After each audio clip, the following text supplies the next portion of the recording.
Bienvenue dans cette nouvelle vidéo dans laquelle on va regarder comment créer des profils de terrain avec QGIS et Excel. Pour rappel, on a une précédente vidéo qui parle du plugin Profile Tool qui permet justement de faire des exports de profils de terrain avec QGIS. Mais avec les nouvelles versions de QGIS, dès la 3.20, quelque chose comme ça, on a un exporteur de profils de terrain en fait, qui est intégré. Donc cette vidéo est une mise à jour de la précédente. Nous voilà donc dans QGIS, donc version 3.20 et plus, ici le 3.20, 3.38 je crois, enfin bref, mais de toute façon vous avez le profil de terrain qui est maintenant intégré. Qu'est-ce qu'il nous faut comme données? Tout d'abord, quand on veut exporter un profil de terrain, eh bien, il nous faut des lignes pour le tracé du profil de terrain, et il nous faut des données d'altitude. Donc on pense tout de suite aux données d'altitude standard, par exemple celles-ci, qui sont des connexions WMTS ou WMS. Mais malheureusement, c'est juste des données qui sont visuelles, qui sont représentatives visuellement, mais on n'a pas des données d'altitude qui sont cachées derrière. Ici, en l'occurrence, on a juste des notions de plus noir à plus blanc selon l'exposition et la pente, enfin une combinaison de choses, mais on n'a pas de données d'altitude.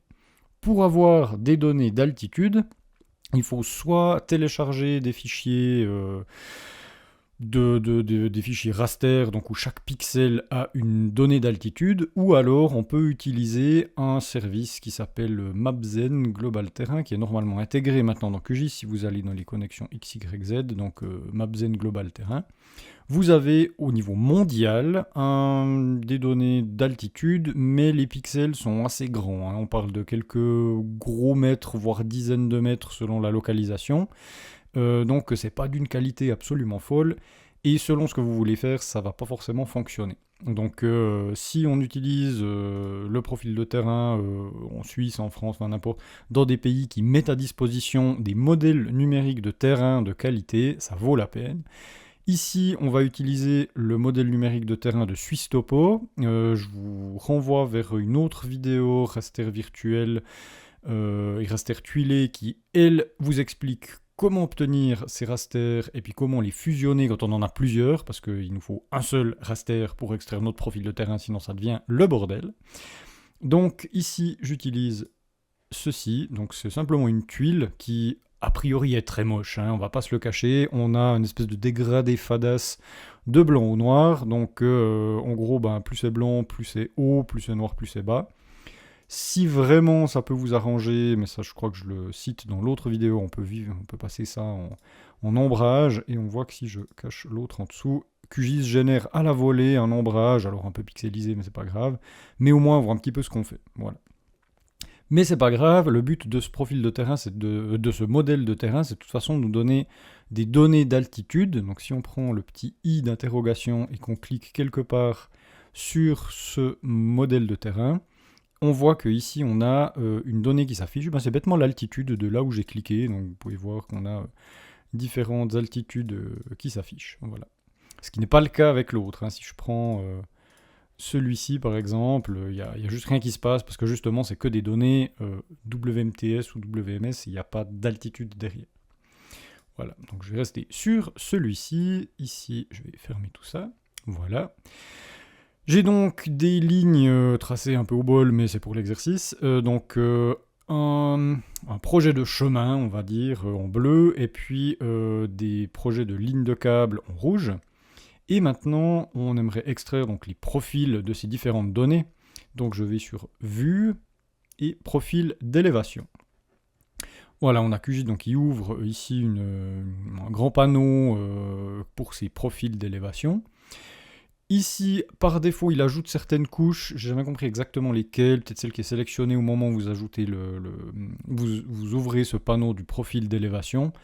Nous, ce qui nous intéresse, c'est d'avoir notre couche raster sur laquelle on veut qu'il aille tirer les données d'altitude. Donc si elle n'est pas là, vous pouvez aller sur Ajouter des couches. Vous avez un petit panneau qui s'ouvre, vous sélectionnez la couche qui contient ces données d'élévation et vous validez.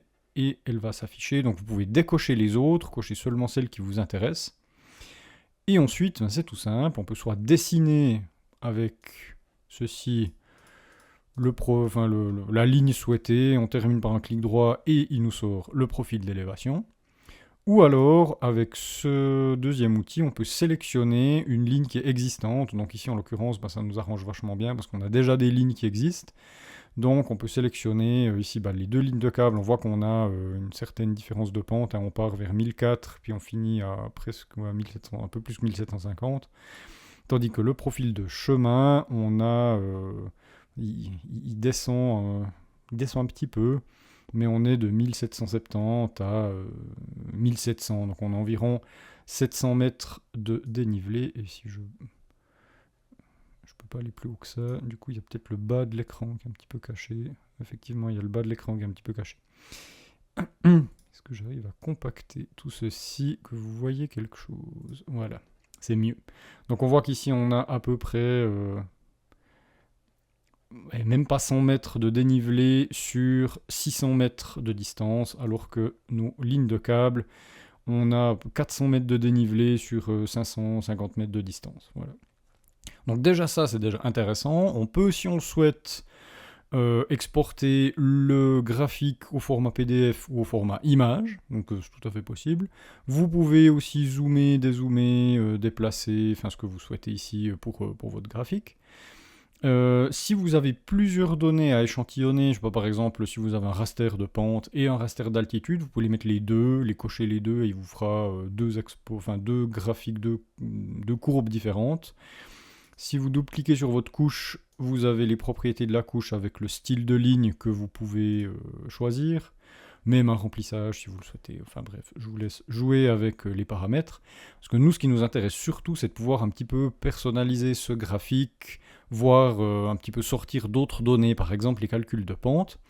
Pour cela, le travail sur QGIS s'arrête presque là. On va passer sur Excel. On va exporter les données simplement. Donc ici, j'ai des données d'une ligne de câble. Donc, je viens ici sur exporter la table distance élévation. Si jamais, pour info, si vous travaillez avec des outils de CAD, donc création assistée par ordinateur, où vous pouvez faire des plans ou ce genre de choses-là, vous pouvez aussi exporter les entités 3D ou le profil en 2D. Donc vous avez différents formats qui sont proposés, il faut regarder quel outil, quel logiciel vous utilisez, mais vous pouvez vraiment exporter dans plein de formats différents. Nous, on va simplement se contenter de la table distance élévation, c'est-à-dire distance, donc de 0 à presque à 550 mètres, et élévation, donc de 1300 et quelques à presque 1800. Donc juste un tableau tout bête avec ces données. Donc exporter ceci. On va faire un petit fichier qui s'appelle profil câble 1, c'est la première ligne de câble. Et ici, pas de GeoPackage, parce que Excel ne gère pas du tout le GeoPackage. On peut l'enregistrer directement en format Excel, bêtement. On enregistre, magnifique. Donc il a réussi à exporter ça. Donc je l'ouvre dans Excel, que voici, qui s'est décalé un peu. Voilà. Et donc j'ai 3 colonnes, une avec le nom de la couche, mais bon, ça ne nous intéresse pas tant, donc on peut directement la shooter. Et ensuite ici on voit qu'on a la distance et l'élévation, donc l'altitude. Directement renommer ça. Voilà, donc on sait qu'au point 0, j'étais à 1389 mètres d'altitude, etc., etc., et ça progresse. Voilà.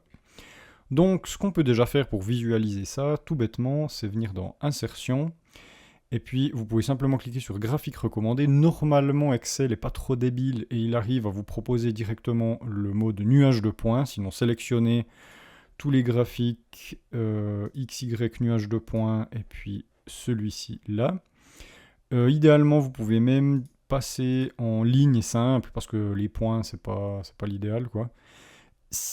Travaillez peut-être pas trop avec des courbes lissées, parce que ça peut induire en erreur, parce qu'ils lissent des trucs qui des fois ne devraient pas forcément lisser. Donc nuage de points avec ligne droite, c'est parfait, on peut valider.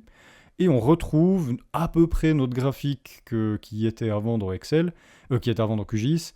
Simplement ici on a l'échelle qui commence, l'axe qui commence à 0, aussi pour l'altitude. Donc on a tout qui est un petit peu lissé, mais effectivement on part de 1004, on arrive vers 1008, on a les bonnes données. On va jouer, on peut ajuster cet axe, mais on va le faire après. On va juste regarder encore pour calculer la pente. Donc on pourrait simplement calculer la pente d'un point à l'autre, donc de dire entre ce point-là puis ce point-là, quelle est la pente. Donc on peut avoir une vision qui est très fine. Plus on a de données au niveau de notre raster, enfin plus on a un raster avec des petits pixels, plus on peut avoir de données. Mais la pente de mètre en mètre, ça peut fondamentalement changer passablement. Donc à utiliser, on va le faire ici, bêtement. Donc nous, ce qui nous intéresse, c'est d'avoir une pente en pourcent. Pour une pente en pourcent, c'est bêtement quelle est la différence d'altitude sur 100 mètres. Donc nous, il nous faut calculer la différence d'altitude entre 2 points, puis convertir ça en pourcentage. Donc on va prendre ici cette différence d'altitude moins celle-là, et on va mettre des parenthèses, sinon ça ne marche pas. Et on divise par, de nouveau, ça moins ça, avec aussi des parenthèses, sinon ça ne marche pas. Voilà, donc ici on a à peu près 40% de pente. Si vous mettez dans l'angle ici, faites un double clic, plouc, il y a tout qui va se calculer sur l'entier, et vous pouvez mettre des pourcents. Vous voyez qu'ici on a des valeurs qui sont un peu aberrantes, parce que justement on a des points qui sont très rapprochés. Ici on est en dessous du demi-mètre au niveau de la distance, et donc on peut avoir des grosses différences.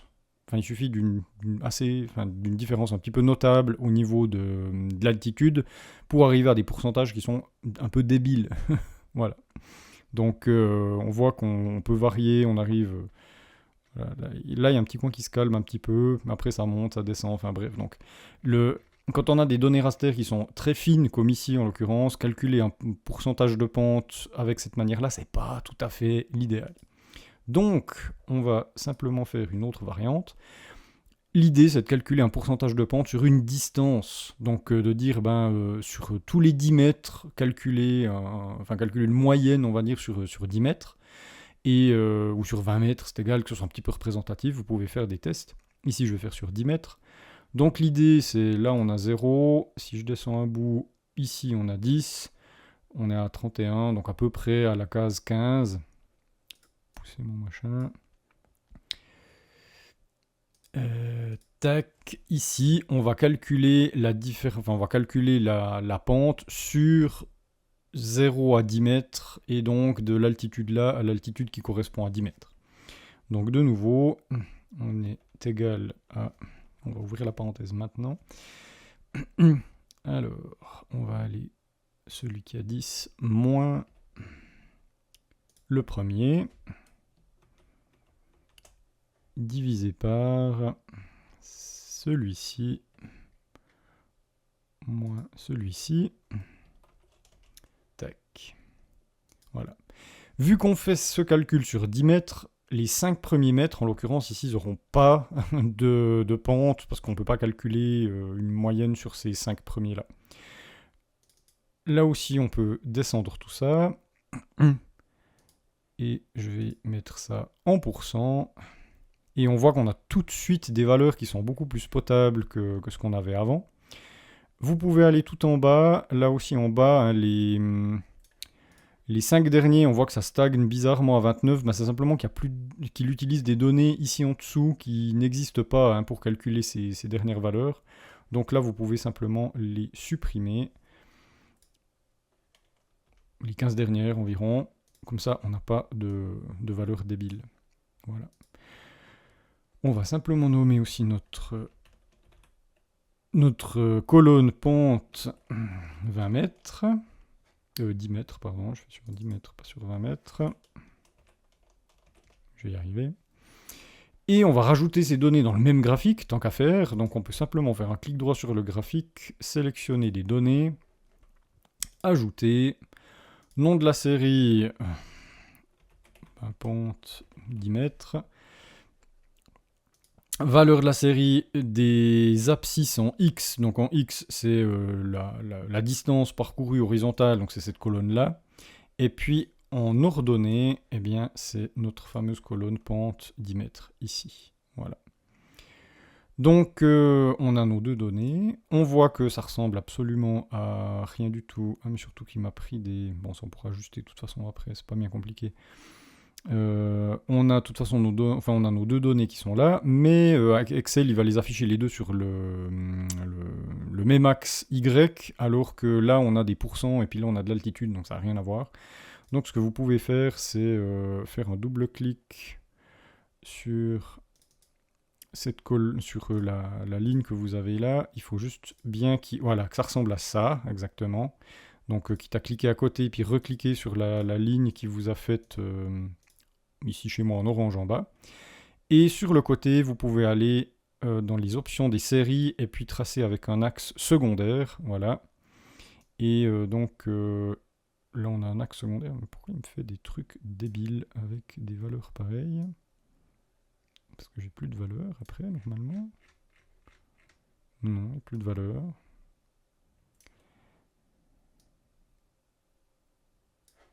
Alors, qu'est-ce qu'il nous fait? Alors, je me demande s'il n'est pas en train d'essayer d'improviser des choses. Donc, si jamais ça vous fait ça, vous pouvez aller sur sélectionner les données. Ici, altitude, ben, c'est le graphique, enfin la ligne bleue qu'on avait, la courbe bleue. Donc, on peut juste aller voir les données. Vous pouvez notamment la valeur des abscisses X, la copier. Et puis dans pente 10 mètres, nous on avait mis simplement toute la colonne, mais vous pouvez la coller. Et puis, ah voilà, on a tout de suite quelque chose qui vient beaucoup mieux. Donc lui, il devait improviser quelque chose, mais bon, c'est Excel, on va pas tant chercher. Voilà. Donc simplement valider. Cette fois, c'est revenu comme il faut, c'est parfait. On a nos deux axes. Donc de ce côté, on aura les pourcents, et de ce côté, de l'altitude. Donc on peut encore faire un double clic sur l'altitude ici, et puis venir sur option d'axe. On voit qu'il commence à 0. Nous, on aimerait bien qu'il commence à 1350 par exemple. Donc on peut lui dire 1350. Maximum 1800, donc c'est parfait. Et puis autrement, celui-ci, alors moi j'ai un gros pic de pente, donc bon voilà. Après si on peut aussi régler cet axe ici de minimum 0, ben c'est parfait parce qu'on a plutôt tendance à monter. Et puis maximum 10, donc imaginez que c'est des pourcents, hein. Donc 1 c'est 1%. Donc ici 10 fois 100 ça fait 1000, c'est pour ça qu'on a ce 1000 ici. Donc l'idée, mettons si on monte déjà à 400, donc ici à 4, c'est déjà pas mal. On va peut-être louper un petit bout, mais pour la visibilité, pour la lecture du graphique, c'est pas si mal. Et comme ça, on a sur un même graphique à la fois l'altitude et la pente pondérée sur 10 mètres ici. Essayez aussi de la pondérer sur 20 mètres ou sur 30 mètres, enfin ça dépend de la qualité de vos données, pour que vous ayez quelque chose qui soit lisible et puis pas un espèce d'électrocardiogramme complètement sous acide. Le but c'est que vous puissiez utiliser ces données de manière concrète, quoi. Alors voilà, donc vous avez maintenant créé votre premier profil sur QGIS. Pour tout ce qui est de la mise en forme du graphique, je vous laisse à des autres vidéos que vous trouverez certainement sur internet pour rajouter des données, changer les couleurs, etc. J'espère que vous avez pu suivre tout ceci, que vous avez appris quelque chose, et je vous dis à bientôt pour une prochaine vidéo. Allez, bye!